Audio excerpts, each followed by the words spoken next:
Now that we know a little bit about the history, let's go back to the table of contents. Let's look at it for just a moment, and let's see if we can see the same pattern in this book that the first 100 used. Do all of you have one of these little folders like this?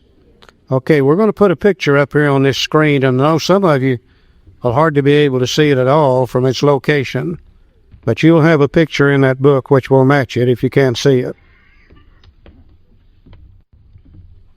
You know, I'm in the printing business, and I have been all my life, and I print books like this. I've been in conversation with many people on how to lay out a book. And when I started reading this book, Alcoholics, and I guess I must have had brain damage or something, but it never dawned on me that this book was laid out in a particular way. After all, a bunch of old alcoholics wrote it, so what would they know about laying out a book, I thought, so I didn't pay attention to that. Come to find out, though, this book they've had lots of good information, lots of good help with laying out this book. This book is laid out in a particular manner to bring about certain ideas. Each chapter is very, very important. Each page is very, very important. Each paragraph is very, very important. One paragraph leads to the next. The information in that paragraph and that page leads to the next. And that's the way it goes in this book, Alcoholics. And everything is important. And it's laid out in a certain sequence to bring about certain ideas. Most books have 3 particular goals, especially this one does. And the first goal in this book, it tells us what the problem is. That's the goal number 1. And they're going to use the doctor's opinion, Bill's story, basically to tell us what the problem is. And then the second goal is going to be the solution. They're going to give us a solution to the problem that they described. And they know we're going to have problems with that solution just like they did. So they're going to talk chapter 2, there is a solution. Chapter 3, more about alcoholism. The solution has to do with spiritual matters, and they know we're going to have some of those problems. So they wrote down chapter 4 called We Agnostics for those of us who had problems in that area. And then the third goal is actions necessary for recovery. And we're going to begin with how it works in chapter 5. And chapter 6 is into action. Chapter 7 is working with others. So this book is laid out in particular reasons to bring about certain ideas all the way across, all the way through the book. And that helped me in study the book. I hear people today talking about going to a step study meeting, and they're always referring to studying the steps out of the 12 and 12. But if you'll notice that these chapters correspond with the steps also. And anytime you're studying the big book, you're studying the steps of Alcoholics Anonymous. In that doctor's opinion and Bill's story, we're going to see nearly all the information, a little bit of it in chapter 2 and 3, but most of it will be in the doctor's opinion and Bill's story. We'll be able to see everything that we need to in order to see what our problem really is. And we'll be able to see where we're absolutely powerless over alcohol. And our lives have become unmanageable. And really, that's step 1. Step 1, if we wanted to boil it down to just one word, would be powerless. Then when we can see that powerless condition, then obviously the answer to that's going to be power. And remember, Ebby told Bill it has to be the aid of a power greater than human power. So through chapters 2, 3, and 4, we're going to be able to see that power, and we're going to get some new information about spirituality, so we'll be able to come to believe that maybe that power could help us also. And there we're dealing with step 2. That's the power. We came to believe that a power greater than ourselves could restore us to sanity. Well, if we know we're powerless, and we know we need the power, then the only other thing we need to know is how do you find that power? And that's what chapters 5, 6, and 7 are about. There we will see the last 10 steps of Alcoholics Anonymous.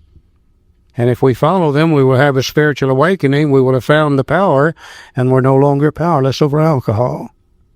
I read this book for years before I saw that sequence. The same identical sequence that Bill and Bob and the first 100 had to know. What is the problem? Step 1.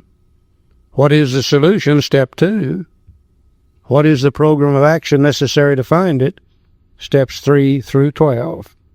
Now, you begin to study the book in this manner, it becomes a very fascinating book to see how each chapter ties into the next chapter to convey these certain ideas in the proper sequence. Table of contents.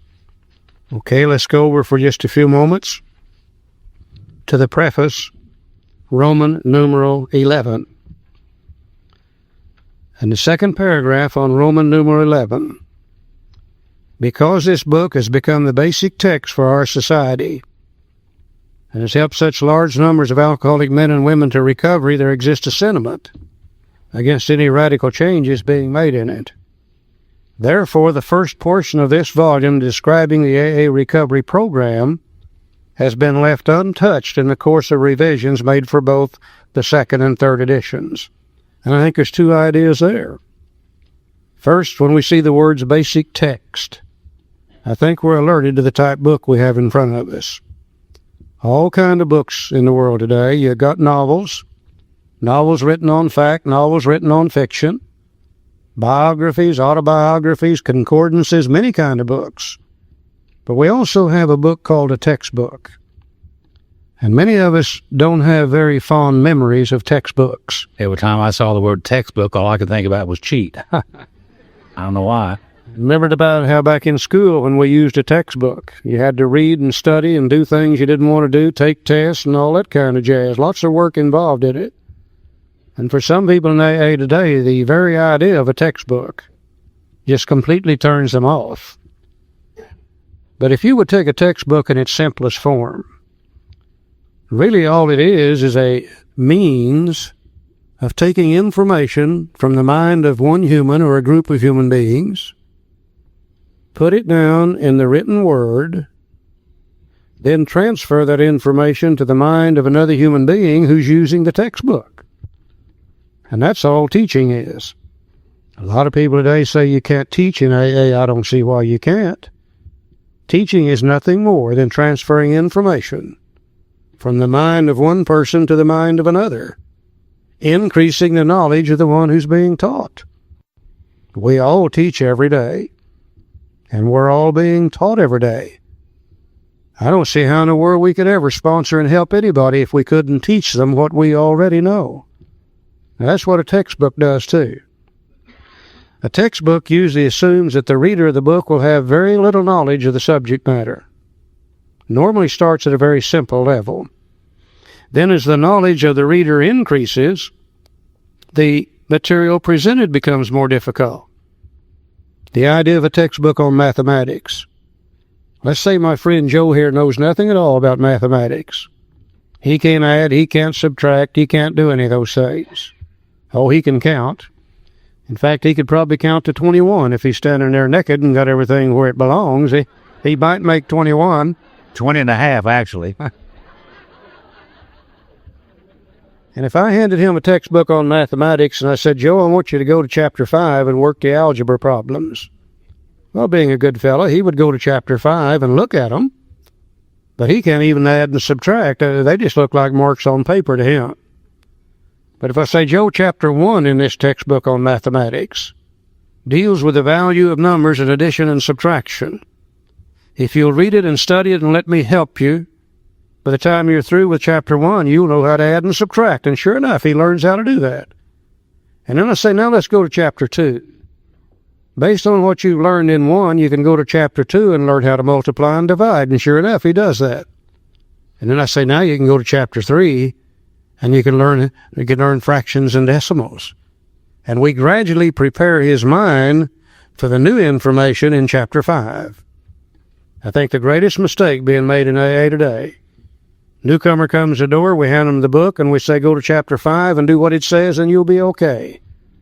And they go to chapter 5, and they run into a series of algebra problems. Step 1 said we admitted we were powerless over alcohol, our lives had become unmanageable. The newcomer said, man, I'm not powerless over anything. They have no idea what we mean by that statement. Step 2 said came to believe that the power greater than ourselves could restore us to sanity. The newcomer said, don't tell me I'm crazy. Yeah, I do stupid things when I'm drunk, but when I'm sober, I'm like other people. They have no idea what we mean by that statement. Well, if you're not powerless and you're not nuts, then you don't need step 3 to be thinking about turning your will and your life over to the care of something you don't understand in the first place. We present them with an impossible situation. If we can do nothing else this weekend, I hope we're going to be able to get over the idea of the value of the doctor's opinion in the first 4 chapters. There is where we learn what the problem is. There's where we learn what the solution is. That prepares us for chapter 5. You see, chapter 5 starts with step 3. And it's very difficult to start with 3 unless you got 1 and 2 behind you. Hopefully we'll be able to see that. I think the other thing that is so important, there exists a sentiment against any radical changes being made in it. The first edition of the Big Book Alcoholics Anonymous, and by the way, this happens to be a second printing of it. You'll notice how big this second printing is. The actual lettering size is the same as your book today, but you'll also notice that it had very wide margins on the pages. The alcoholic mind says the bigger the book, the better it'll sell. So that's why they called it a big book. It's a big book. They printed it on the thickest, the cheapest old paper they could find. Cheap paper's thick is real thick. And you'll notice how thick this book actually is. Doesn't say a bit more than the book does today. But, you know, that actually the thicker it is, certainly the more money it's worth. I think I can see their ideas behind some of this. What really amazes me is you notice the color on the dust jacket. I can just see some alcoholic in New York City walking down the street with this under his arm trying to remain anonymous. The brighter the color, the quicker it catches the eye and the better it's going. I can see Bill Wilson all the way through this book. Real con. The first printing came out in 1939. By 1955, the fellowship had changed. The stories in the back of the book were there for the newcomer to be able to identify with. In 55, since bottom had come up, age had come down, more and more women coming in, they said we need to change those stories in the back of the book. So in 1955, they deleted some stories, added some more, came out with a second edition, but the recovery section remained the same. 1976, they did the same thing. Deleted some stories in the back of the book, added some more, came out with a third edition, but the recovery section remained the same. And I think what's so important for me today is whether I'm reading a first, second, or third edition, we have never changed the recovery section. I wonder why we've never found it necessary to change it. Because it works, doesn't it? Yeah, you betcha. And why does it work? 3 reasons, I think. Alcoholics haven't changed a bit. They still get drunk. They get in jailhouses. They get in divorce courts. They get in knife fights. They get in gun battles. They get in car wrecks. They get in penitentiaries. They get in cemeteries. They're still doing the same fun things today they did back in 1939. Haven't changed a lick. Alcohol hasn't changed. The names have changed. The bottles have changed. The colors have changed. But alcohol is the same thing today it was in 1939. Human nature never changes. It's the same today as it was in 2,000 years ago. And that's what this book deals with. It deals with alcoholics, alcoholism, and human nature. Therefore, we've never found it necessary to change it. I think that's probably one of the greatest miracles of Alcoholics Anonymous. You know how we love to change things. Everybody that's ever read it certainly has rewritten it at least twice in their minds. Collectively, though, we've never found it necessary, Joe. Let's go to the forward to the first edition, Roman numeral page 13. It said we, and I think that's probably the largest word in Alcoholics Anonymous. We can do what I can't do. We of Alcoholics Anonymous are more than 100 men and women who have recovered from a seemingly hopeless state of mind and body. They're already beginning to tell us again what the problem is. It's a seemingly hopeless state of mind and body. And a little later on tonight, we're going to separate those two ideas, the body from the mind, to talk about them in great detail. And it says to show other alcoholics precisely how we have recovered is the main purpose of this book. You notice that the word precisely how we have recovered is in italics. Charlie would have you to believe that it's squiggly writing. It isn't. It's italics. Squiggly writing. Yeah. And anytime you see squiggly, he's got me doing it now. Anytime you see italics in this book, it becomes very, very important. Probably ought to read it again. And it says precisely. Later on in the book, we're going to find words such as specifically, exactly, with clear-cut directions. So this book is not a book on just about how to recover from alcoholism. This book is going to tell us precisely, specifically, exactly, with clear-cut directions on how to recover from alcoholism. And if I want to recover from alcoholism, guess what? I need to do it precisely, specifically, and exactly, and try to follow the clear-cut directions as best I can. Otherwise, I may not recover from alcoholism. I think we see a couple of things here that's extremely important. First, we are more than 100 men and women. Most books that I read have been authored by one person. And when I read a book authored by one person, if I see something in there I don't agree with it, with my keen intellectual alcoholic mind, I usually say, who in the hell are they to think they're smarter than I am? And I just ignore it. But I've got to realize with the big book that if I'm going to argue with it, I'm going to be arguing with 100 people, not one. The first 40 said, Bill, we want you to write the book. You know more about it than anybody else. You've been sober longer than anybody else, which, by the way, was just a little over 3 years at that time. But they said, Bill, this is not to be your book, it's to be our book. And as you write those chapters, we want to see them. And we will add to, delete from, and change around whatever we want to. When we're through with it, it'll be the collective knowledge, experience, and wisdom of all 40 of us. Over the time the book was published, that 40 had changed to 100. So if I'm going to argue with it today, I'm going to be arguing with 100 men and women, not just one person. And it's going to be 100 men and women who have recovered from a seemingly hopeless state of mind and body, which brings in the word recovered. I hear people argue about this all over the world. Can you recover from alcoholism?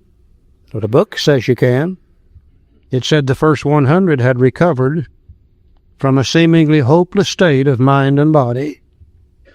Now, I'll never be cured of alcoholism. I will always have the physical allergy. I'll never be able to safely drink alcohol again. But before I came to AA, not only could I not drink it safely, but I couldn't keep from drinking it. And the result, in fact, was I lived in an absolutely hopeless state of mind and body. And I came to AA, and I applied the program of action in this book. And I no longer live in that hopeless state of mind and body. I still can't drink, but by golly, I can stay sober. I'll never be cured of alcoholism, but I have recovered from a state of mind and body known as alcoholism. And you're going to see the word recovered and recovering all the way through the book, several times. I think that's important. The other thing that is so important is to show other alcoholics precisely how we have done that. You know, if I went to an AA potluck meeting, and let's say you've made a strawberry cake, which happens to be my favorite kind of cake. Just in case you don't make it. If you ever make me one, that's the kind I like. And I bite into that cake, and God, it's just perfect. The texture's right, the taste is right, everything's just right about it. And I say, who made this cake? Well, you'll probably say, I did. And I'll say, would you tell me how? And you say, yeah, I'll be glad to. And you'll sit down and write out for me a precise, specific, clear-cut set of directions on how to make that cake. You'll tell me the ingredients to put in it, the quantity of the ingredients, the sequence in which to mix them together, the temperature at which to bake it, and how long to bake it. Now, if I take your instructions in my kitchen, and I follow them precisely as you've laid them out, when that thing comes out of the oven and cools off and I bite into it, I think I can expect it to taste exactly like your cake tasted. But if I get your directions in my kitchen, and my keen intellectual alcoholic mind starts working, it may say, well, I'm not sure about 6 eggs. Maybe we ought to just put 4 in there. Instead of 2 cups of sugar, I believe it'll be better with 3. Instead of baking it at 375, surely 4 1/4 would be better. Instead of baking it for 18 minutes, I need to bake it for 25. Now, when it comes out of the oven and I bite into it, you betcha I'm going to be biting into a piece of cake. But I wonder how closely it would resemble your cake, which was my reason for making it in the first place. A precise, specific, clear-cut set of directions on how to recover from alcoholism. We've been around AA long enough to know and fully understand you can't make anybody do anything that they don't want to in AA. The only requirement for membership in Alcoholics Anonymous is a desire to stop drinking. You can stand up in an AA meeting and say, I don't like you people at all. Can hardly drink your lousy old coffee. And every time I read your 12 steps, I vomit. But I'm going to be a member of AA because I got a desire to stay sober, and nobody can say a word about that. But that's dealing with membership in the fellowship of Alcoholics Anonymous. If you want to recover from alcoholism, there are some things you're probably going to have to do. And that's what this book deals with. It doesn't deal with membership in the fellowship. It deals with recovery from alcoholism. And if we will do as these first 100 did, then surely we can expect to receive what they got, recovery from a hopeless condition of mind and body known as alcoholism. My book says, for them, we hope these pages will prove so convincing that no further authentication be necessary. We think this account of our experiences will help everyone better understand the alcoholic. Many do not comprehend that the alcoholic is a very sick person, and besides, we're sure our way of living has its advantages for all. In that statement, many do not comprehend that the alcoholic is a very sick person, very important to me. Because when I come to Alcoholics Anonymous, I used to stand in the back of the rooms, and I looked down at my feet, and I was ashamed. And I had become everything I detested in a human being. Certainly, thinking that I had an illness of alcoholism was not one of my thoughts. My thought was something like this. I feel like a no-good, rotten SOB, and I'm guilty of everything in the world, so I must be a no-good, rotten SOB, and I thought that was what alcoholism was. Turns out that it wasn't. You know, I've been married and divorced to 2 women 7 times. And Would you repeat that? yeah. 2 of them 7 times. Phyllis only admits to 2 of them, but I divorced her once and it wasn't even my turn. So she was 3. The first one was 4, and the second was 3. I'm not sure that's a record, but I'll bet it's getting pretty close to it. What do you think? I've heard some people beat that one.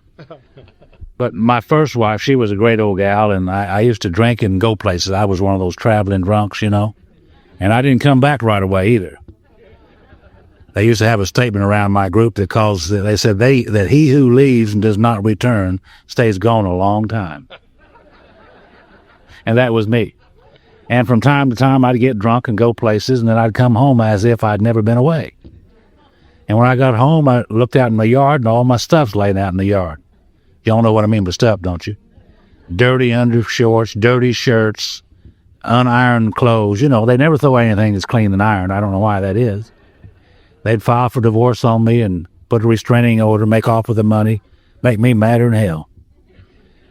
And I say, after all I'd done for them treat me like that.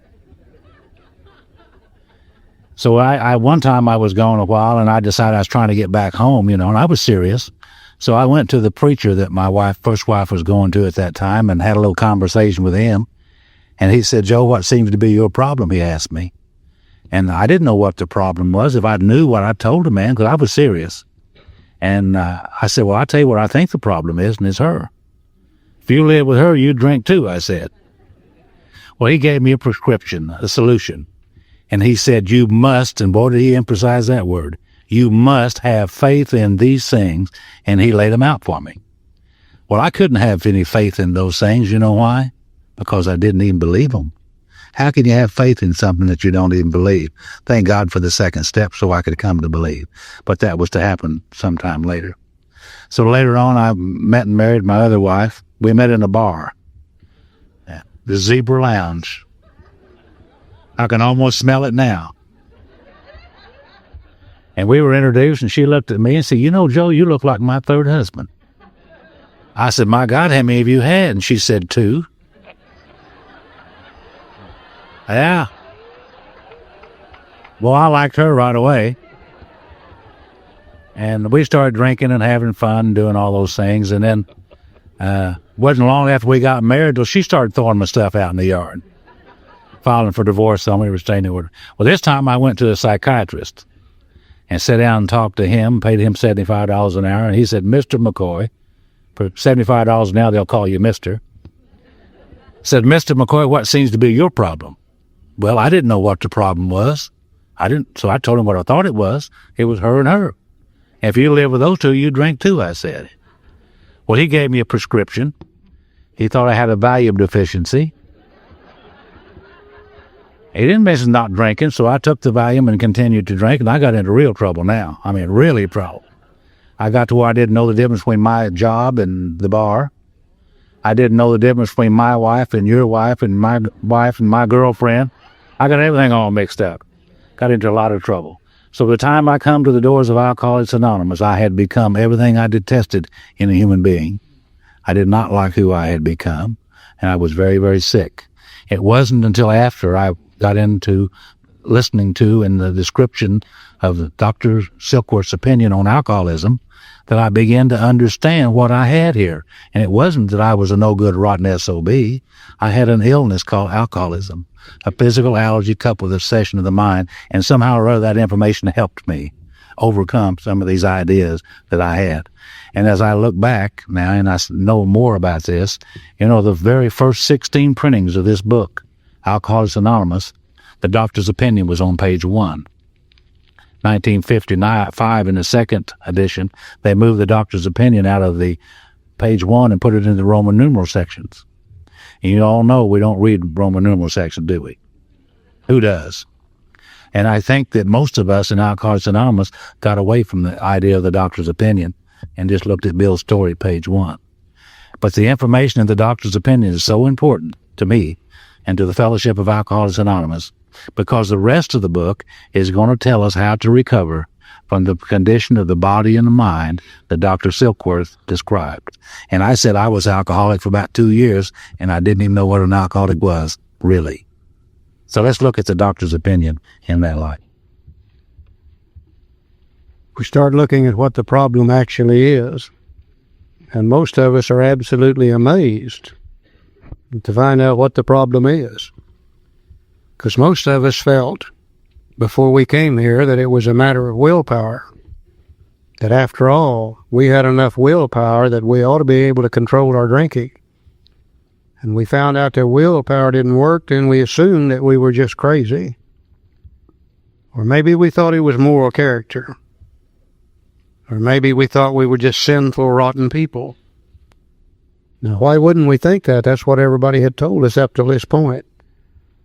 And throughout the history of humankind, they've been trying to find out for thousands of years what alcoholism is. You really can't do anything about a problem till you understand the problem. And most of the people that tried to determine what alcoholism is were non-alcoholics to start with. They were the ones that said it was a lack of willpower. They said if you just use your willpower like we do, you wouldn't drink that way. They're the ones that said it was moral character. They're the ones that said it was sin. We alcoholics didn't say those things. Hell, we just kept on drinking. Let them worry about what it is. Alcoholism is not anything new. You'll find references to alcoholism as far back as human history is recorded. One of the oldest recordings of human history is to be found in the Bible. And in the book of Proverbs in the Bible, there's some information there about alcoholism. The book of Proverbs was written by a fellow named Solomon. And you all remember Solomon was a very, very wise, very learned individual. He might have been the first social worker the world's ever seen. Yeah, about ever people had a problem, they went to Solomon to get the answer for it. And apparently somebody asked him one time about alcoholism, because he describes this in Proverbs. He said, who has woe, who has sorrow, who has wounds without cause, who has redness of eyes? They that tarry long at the wine. Everybody was a wino in those days. They didn't have the hard stuff like we got it today. He said, you will be as one who sleepeth in the midst of the sea. You remember how you used to lay down in bed and that old bed start moving around on you? Or that sleepeth at the top of a tall mast. You know how a mast sways back and forth? He said, you will say they have beaten me, and I felt it not. And he surely knew some of us men. He said, in thine eyes shall behold strange women. Alcoholics really haven't changed very much, are they? and thine heart shall utter perverse things. Like, trust me, honey. Please trust me.